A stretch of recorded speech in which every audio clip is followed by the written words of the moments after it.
There's no feeling more intense than starting over. If you deleted your homework the day before it was due, as I have, or if you left your wallet at home and you have to go back after spending an hour in the commute. If you won some money at the casino and then put all your winnings on red but it came up black. If you got your best shirt dry cleaned before a wedding and then immediately dropped food on it. If you won an argument with a friend and then later discovered that they just returned to their original view. Starting over is harder than starting up. If you're not ready for that, like if you've already had a bad day, then what you're about to go through might be too much. Feel free to go away and come back. I'll be here.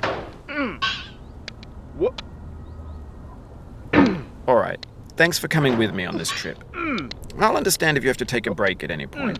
Just find a safe place to stop and quit the game. And don't worry, I'll save your progress, always. Even your mistakes. This game is a homage to a free game that came out in 2002, titled Sexy Hiking. The author of that game was Jazzuo, a mysterious Czech designer who was known at the time as the father of B games. And B games are rough assemblages of found objects. Designers slap them together very quickly and freely, and they're often too rough and unfriendly to gain much of a following. They're built more for the joy of building them than as polished products. In a certain way, Sexy Hiking is the perfect embodiment of a B game. It's built almost entirely out of found and recycled parts, and it's one of the most unusual and unfriendly games of its time. In it, your task is simply to drag yourself up a mountain with a hammer. And that act of climbing, in the digital world or in real life, has certain essential properties that give the game its flavor. No amount of forward progress is guaranteed. Some cliffs are too sheer or too slippery. And the player is constantly, unremittingly in danger of falling and losing everything. Anyway, when you start Sexy Hiking, you're standing next to this dead tree that blocks the way to the entire rest of the game. It might take you an hour to get over that tree, and a lot of people never got past it. You prod and you poke at it, exploring the limits of your reach and your strength, trying to find a way up and over. And there's a sense of truth in that lack of compromise. Most obstacles in video game worlds are fake. You can be completely confident in your ability to get through them once you have the correct method or the correct equipment or just by spending enough time. In that sense, every pixelated obstacle in Sexy Hiking is real.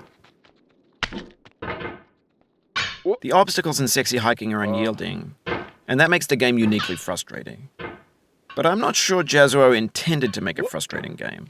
The frustration is just essential to the act of climbing, and it's authentic to the process of building a game about climbing. A funny thing happened to me as I was building this mountain. I'd have an idea for a new obstacle, and I'd build it, test it, and it would usually turn out to be unreasonably hard. But I couldn't bring myself to make it easier. It already felt like my inability to get past the new obstacle was my fault, as a player rather than as a builder. Imaginary mountains build themselves from our efforts to climb them, and it's our repeated attempts to reach the summit that turns those mountains into something real. When you're building a video game world, you're building with ideas, and that can be like working with quickset cement. You mold your ideas into a certain shape that can be played with, and in the process of playing with them, they begin to harden and set until they're immutable, like rock. And at that point, you can't change the world. Not without breaking it into pieces and starting fresh with new ideas. For years now, people have been predicting that games would soon be made out of prefabricated objects, bought in a store and assembled into a world. And for the most part, that hasn't happened, because the objects in the stores are trash. I don't mean they look bad or that they're badly made, although a lot of them are. I mean they're trash in the way that food becomes trash as soon as you put it in the sink. Things are made to be consumed and used in a certain context, and once the moment is gone, they transform into garbage.